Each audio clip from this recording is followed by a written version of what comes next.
एक तरफ अरब देश से आए मोहम्मद अल ईसा हैं जो कह रहे हैं कि भारत हिंदू बहुल होते हुए भी सह अस्तित्व का एक महान मॉडल है, यहाँ के मुसलमान भारतीय होने पर गर्व करते हैं, तो दूसरी तरफ हैदराबादी भाईजान जो मुसलमानों को भड़काने का कोई मौका नहीं छोड़ रहे।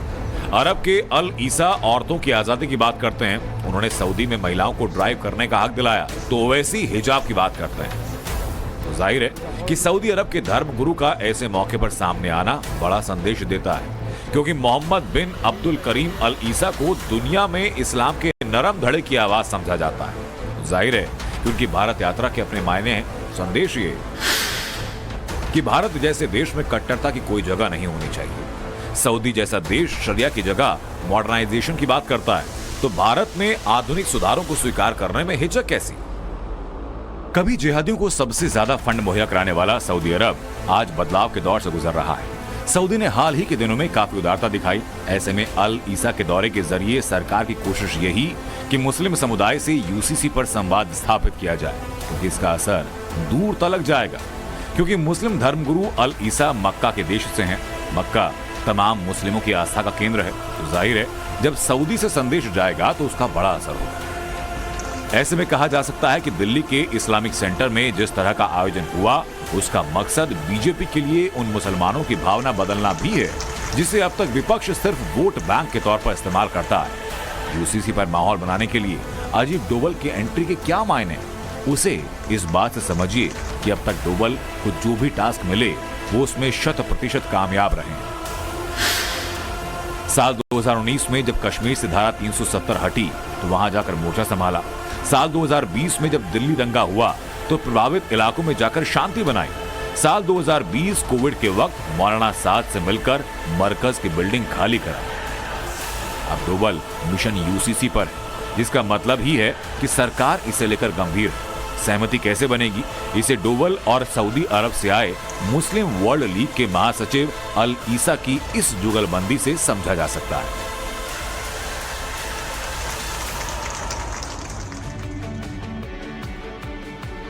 आसमान से आफत बरस रही है और करोड़ों जिंदगियों पर संकट मंडरा रहा है। एनडीआरएफ की टीम से लेकर सेना और एयरफोर्स तक लोगों की मदद के लिए उतार दी गई।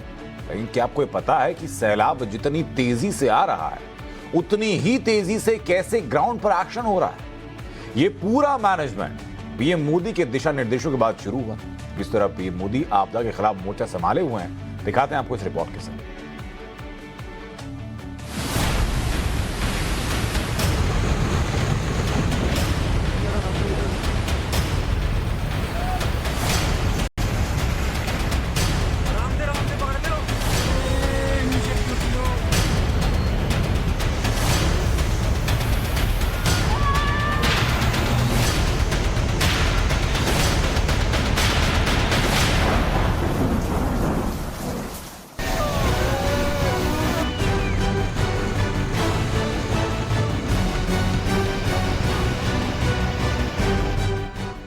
जितनी बड़ी आफत उतने ही अलर्ट हैं प्रधानमंत्री मोदी।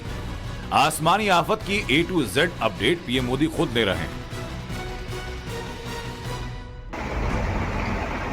बीते 72 घंटों में हिंदुस्तान के 6 राज्यों में जो कहर टूटा, ऐसा नहीं कि वो सब भगवान के भरोसे हैं या फिर मैनेजमेंट क्राइसिस है, बल्कि कुदरत के हर चैलेंज से पार पाने की कोशिश हो रही है। टूटते पहाड़ को हौसलों से हराने का बंदोबस्त है। एक तरह से कहें तो हिमाचल टू उत्तराखंड एक एक चीज मॉनिटर हो रही है। प्रधानमंत्री नरेंद्र मोदी और उनकी टीम 24 घंटे एक्टिव है।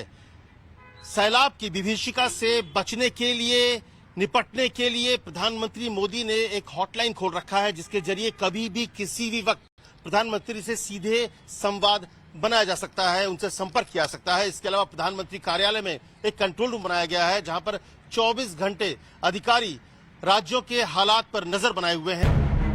हर किसी को जिम्मेदारी सौंप दी गई कि ना तो हिम्मत हारनी है, ना जिंदगी को बेबस होने देना है। ये मोदी ने मोर्चा कैसे संभाला, अब जरा समझिए। जिस हिमाचल प्रदेश में सैलाब डेंजरस हो रहा है, वहां के सीएम सुखविंदर सिंह सुक्खू से पीएम ने बात की। उत्तराखंड के मुख्यमंत्री पुष्कर सिंह धामी से फोन पर सिचुएशन को समझा। पीएमओ लेवल के अधिकारियों के साथ बाढ़ को लेकर मीटिंग की। कई मंत्रियों से हालात पर नजर बनाए रखने और आपदा से निपटने पर चर्चा की। जुलाई में जलजला आएगा, ये सबको पता था। तबाही बेहिसाब होगी, ये तय था। मगर इतनी जल्द नदियों के उफान और लैंडस्लाइड के खतरे को कैसे कम किया जाएगा, ये बात सिर्फ पीएम मोदी जानते थे और जमीन पर दिखा भी। देखिए किस तरीके से ये पूरा का पूरा पहाड़ जो है वो यहाँ पे गिरा हुआ है पूरे रास्ते के ऊपर, और ये पूरा रास्ता जो है उसे इसने ब्लॉक कर दिया है। अब तमाम कोशिशें की जा रही है प्रशासन की तरफ से कि जल्द से जल्द इस पूरे रास्ते को जो है वो क्लीन किया जाए, ताकि जो यातायात है वो वापस से इस रास्ते के ऊपर शुरू हो पाए। प्रशासन के लोग भी आ रहे हैं, सब कुछ देख रहे हैं। हमारी पूरी मशीन 3 मशीन उधर लगी है, 2 मशीन इधर लगी है, 5 मशीन से लेकर हम कर रहे हैं। ऊपर से पहाड़ भी आ रहे हैं, पत्थर भी आ रहे हैं, काफी सेफ्टी का भी ख्याल करना पड़ रहा है। कहीं मशीनों से रास्ते साफ किए जा रहे हैं, तो कहीं लोगों का रेस्क्यू किया जा रहा है। तस्वीरें बता रही हैं कि तबाही जितनी हाहाकारी है, उतने ही बड़े पैमाने पर जिंदगी नॉर्मल रखने के लिए काम भी हो रहा है। फिर चाहे लहरों का तांडव हो या मोटी मोटी चट्टानों का डर, मदद फौरन पहुंच रही है और डिटेल पीएमओ तक भेजी जा रही है। हिमाचल प्रदेश धर्मशाला रोड पर मंगरोट सड़क बहाल कर दी गई। कालका शिमला राष्ट्रीय राजमार्ग के पास सिंगल लेन चालू है। मंडी जोगिंदर नगर पर हर तरह के वाहन आ जा रहे हैं। कुल्लू से बजौरा रास्ते को साफ किया गया। दिल्ली अमृतसर हाईवे भी वाहनों के लिए क्लियर है। दिल्ली अंबाला जाने वाला रास्ता खुल गया। जम्मू के रामबन में इमरजेंसी बाईपास बनाया गया। पीएमओ का राज्यों को डायरेक्ट मैसेज है, सैलाब भले ही आउट ऑफ कंट्रोल है, मगर सिचुएशन कंट्रोल में होनी चाहिए। और नतीजा ये कि उत्तराखंड के सीएम पुष्कर सिंह धामी देहरादून में बाढ़ ग्रस्त इलाके में पहुंचे। हिमाचल प्रदेश के डिप्टी सीएम खुद ग्राउंड जीरो पर पहुंच रहे हैं और हरियाणा के गृह मंत्री भी नाव पर बैठकर सैलाब से घिरे इलाकों का दौरा कर रहे हैं। तस्वीर आपको दिखाता हूं, व्यास नदी। यहां पर व्यास नदी की आप आवाज सुनिए, ये शोर सुनिए, और ये व्यास नदी की लहरें पत्थरों को चीरते हुए बहती हुई जा रही हैं, और ऐसा लगता है कि जैसे बड़ी से बड़ी चट्टान यहां चीरती हुई ये व्यास नदी आगे चली जाएगी। तो हमारा प्रयास है कि हम किसी भी ढंग से राहत, रिलीफ एंड रेस्टोरेशन का काम को गति दे सकें। इस समय हिमाचल प्रदेश में कोई व्यक्ति फंसा हुआ नहीं है जो पानी के बीच में फंसे हुए थे। कोई चट्टान पे खड़ा हुआ था, कोई कहीं का, वो सारे ऑपरेशन हो चुके हैं। पहाड़ टूटा तो 24 से 48 घंटे के भीतर रास्ता क्लियर हो गया। पुल बहे तो वैकल्पिक व्यवस्था रातों रात तैयार की गई। ना तो हिमाचल प्रदेश और ना ही उत्तराखंड में एक भी जिंदगी लहरों के बीच फंसी है। या तो लोगों को फौरन रेस्क्यू कर लिया गया, या फिर उस इलाके को वक्त से पहले खाली करा लिया गया। और इसके लिए हालात का डटकर मुकाबला कर रही हैं वो एजेंसियां जिन्हें पीएमओ की तरफ से हर संभव मदद पहुंचाने के लिए कहा गया।